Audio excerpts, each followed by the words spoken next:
Pemkot Ambon beri bansos dan peralatan pembinaan kemandirian kepada 931 napi.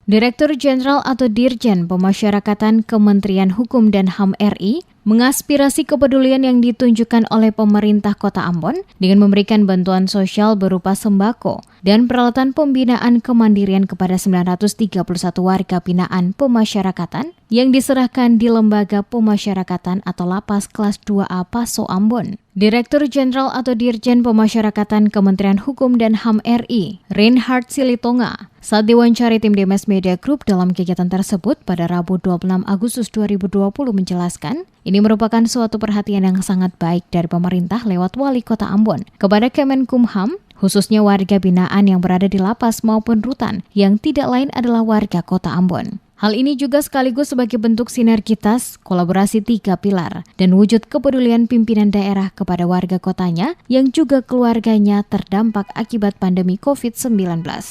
Silitonga juga sangat berterima kasih atas bantuan yang diberikan oleh pemerintah kota ini, karena ini merupakan suatu contoh yang baik sehingga dapat membangkitkan semangat mereka dan juga keluarga mereka di masa yang sulit seperti sekarang ini. Ini adalah suatu perhatian yang sangat baik buat kami di lembaga pemasyarakatan di Ambon ini, di mana Pak Wali Kota begitu perhatian memberikan bantuan kepada warga binaan yang di dalam. Warga binaan yang ada di dalam adalah juga masyarakat Kota Ambon. Oleh karena itu, mereka juga adalah sama dengan masyarakat yang di luar. Oleh karena itu, sekali lagi kita berterima kasih kepada Bapak Wali Kota atas perhatiannya terhadap warga binaan, dan ini menjadi contoh yang baik sehingga perhatian dari Wali Kota kepada warga binaan ini dapat membangkitkan semangat mereka.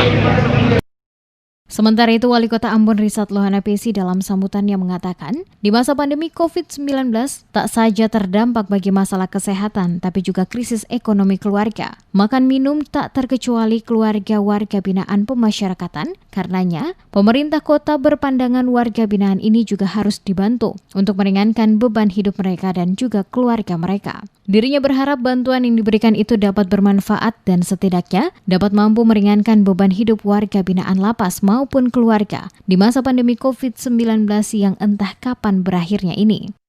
Sejumlah peralatan yang bisa dipakai oleh para napi untuk meningkatkan keterampilan dan bakat mereka. Cuma saya minta maaf Pak Kanwil, karena dari daftar yang ada itu, karena kita harus membantu itu sesuai dengan proporsional, jadi ada daftar bantuan dan setelah saya konfirmasi dengan BPK itu nggak boleh, ya. Misalnya ada bantuan untuk meja tulis, ya. Nah, saya setelah konfirmasi, oh ini nggak boleh Pak Wali, karena meja tulis ini alat-alat yang harus internal dari instansi yang bersangkutan. Tapi saya baru ketahui bahwa meja tulis ini rupanya akan dipakai untuk anak-anak, ya, anak-anak. Nah, akhirnya saya bilang oke, tapi itu nanti itu termasuk bagian yang nanti kita bantu juga, termasuk komputer buat mereka supaya ini anak-anak yang ada di dalam pembinaan dia tidak bisa berbeda jauh dengan anak-anak yang sementara di luar. Bantuan sosial dan peralatan keterampilan sebanyak 931 yang diberikan pemerintah kota untuk warga binaan pemasyarakatan ini akan diberikan kepada 391 orang yang saat ini menempati Lapas Kelas 2 Ambon, 377 orang, Lapas Perempuan 51 orang, dan pada Lapas Anak-anak diberikan kepada 80 orang.